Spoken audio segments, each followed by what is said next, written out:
estamos aqui com o deputado Lemos, que é um professor de carreira, todo esse processo aí teve essa semana, toda essa discussão da reforma da Previdência dos servidores. Eu vi que o professor foi um dos mais envolvidos nessa discussão. Como é que ficou a situação? De fato, nós lutamos muito, junto com todos os servidores públicos, que são trabalhadores do serviço público, para impedir que fosse aprovada uma PEC que muda a Constituição, que fosse aprovado 2 projetos de lei que também mudam a legislação, diminui o salário do servidor público, porque aumenta a alíquota da Previdência, e ainda aumenta a idade, aumenta o tempo de contribuição e diminui o tamanho da aposentadoria. É só prejuízo para quem trabalha. Foi irregular o rito dado pela Assembleia Legislativa ao projeto. O governo optou pelo conflito, para usar a força. Não quis dialogar com os servidores. Serigueli, os servidores são os donos do fundo. Você é servidor como eu. Então, ele não conversou com nenhum servidor. Resolveu convocar a polícia para cercar a Assembleia e depois para cercar a obra de arame, para que a Assembleia se reunisse lá na obra de arame e tirasse os direitos dos trabalhadores. Isso está errado.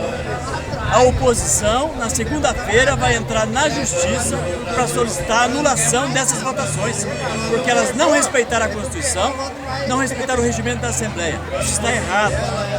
Os trabalhadores têm que ser respeitados. Não podem ter seus direitos arrancados na força. Do mesmo modo, está fazendo com a reforma agrária o governo do Estado do Paraná. Usando da violência, já fez 9 despejos esse ano. Famílias que poderiam estar nessas fazendas que sequer tem dono. Teve gente que se apropriou ilegalmente, não tem nenhum documento. Essas terras pertencem à União. E as terras que pertencem à União têm que ser entregues para o INCRA para fazer a reforma agrária. Não pode o governo do Estado, que deveria fazer a reforma agrária, usar a força, usar a violência para arrancar essas famílias de lá e jogar na onde?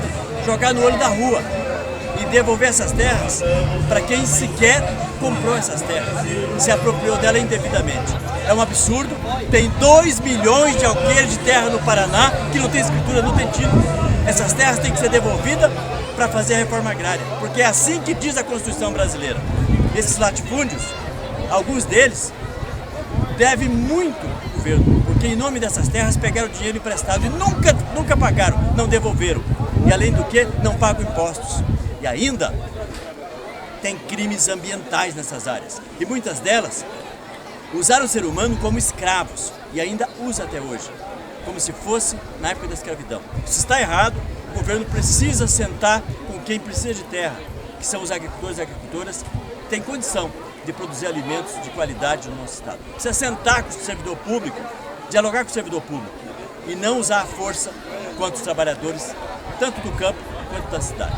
O que eu estou vendo, deputado, é que realmente o governo não tem um diálogo, não tem um interlocutor que sente, ou se tem, não vai estar conseguindo resolver internamente no governo. Eu estou vendo que às vezes fazem uma reunião e no outro dia tem um despejo. E isso até eu tenho visto até umas informações que não está solto a reforma agrária, essa questão das reintegrações na Polícia Militar. A Polícia Militar não faz reforma agrária, então ela, nessa discussão ela tinha que esperar resolver essa situação jurídica das áreas para depois tomar providência, não é isso? Então, o grande comandante da polícia é o governador. Se ele convoca o secretário de Segurança Pública, convoca o comandante-geral da polícia para fazer despejo, eles cumprem ordem. E aí eles repassam essa ordem para os seus subordinados. E aí, o policial, mesmo contra a vontade dele, ele tem que ir para fazer o despejo. E isso é lamentável. Eu já vi policial aborrecido. Já vi muitos policiais entrando em depressão.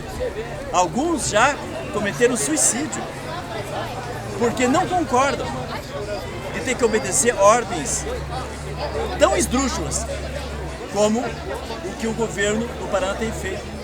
O governo anterior também, esse governo também, usando quem devia proteger o povo, forçando eles a irem fazer despejo, a irem proteger, por exemplo, ações do governo como esta, de tirar direito dos servidores públicos, que eles, evidentemente, esses policiais não concordam, mas estão ali no estrito cumprimento do dever, porque eles são comandados pelo governador do estado, porque o governador do estado é o grande comandante da polícia no Paraná. Não pode usar a polícia quando é política pública, e política pública é o governo, seus secretários, que devia implementar. Então é lamentável o rumo que o governo do Paraná tem tomado. E nós ainda estamos fazendo um apelo a ele. Mude o rumo. Ainda tem 3 anos pela frente como governador. Pode fazer um governo justo. Um governo que não usa a força para oprimir os pobres, para humilhar os pobres, para matar os pobres. Deputado, agora vamos falar um pouco sobre 2020. Já passamos 2019, que foi um ano difícil para todo mundo, a classe trabalhadora principalmente, pelos problemas. E nós também lá em Foz do Iguaçu estamos fazendo parte do Centro de Direitos Humanos, e o Centro de Direitos Humanos está com essa discussão para as ajudadas da terra do Grupo Iguaçu, que é das Cascavel, e trabalhar numa grande frente para poder ajudar a pacificar e a mediar esse processo. Então, eu gostaria que o dia que o senhor puder ir a Foz do Iguaçu, nós conversarmos um pouco, nós estamos à disposição para poder trabalhar junto nessa grande discussão que é 2020, para poder diminuir a tensão e principalmente no campo. Porque na cidade os trabalhadores perderam muito direito esse ano. Então, no campo agora eu acho que nós temos que trabalhar para manter uma situação que não fuja do controle, né? Pode contar com o nosso mandato, contar com a nossa disposição de luta. Dia 10 de dezembro é o Dia Mundial dos Direitos Humanos. Direitos humanos é direito em ter vida, vida em abundância. É aquilo que motivou a vinda de Jesus à Terra.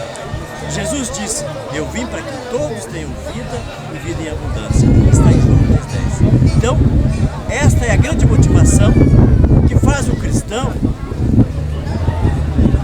se mover, que faz o cristão se envolver na política, como eu me envolvi. É a motivação da vinda de Jesus. Eu vim para que todos tenham vida e vida em abundância. E aí, o Centro de Defesa dos Direitos Humanos é muito importante para dar cumprimento a isto. É para dar cumprimento à vida, de defender a vida, de defender a vida de todos e todas. Então, por isso, conte comigo. A nossa luta, a minha, a sua, é de muitos lutadores e lutadoras do povo, no Paraná, no Brasil e no mundo, é para que todos tenham vida e vida em abundância. Feliz 2020, deputado. Um abraço, Feliz Natal e bom ano novo. Você também. Feliz Natal, um ano novo de alegria, saúde e de muita esperança. Porque nós haveremos de vencer. Porque a verdade, né, ela vence a mentira. E o amor vence o ódio.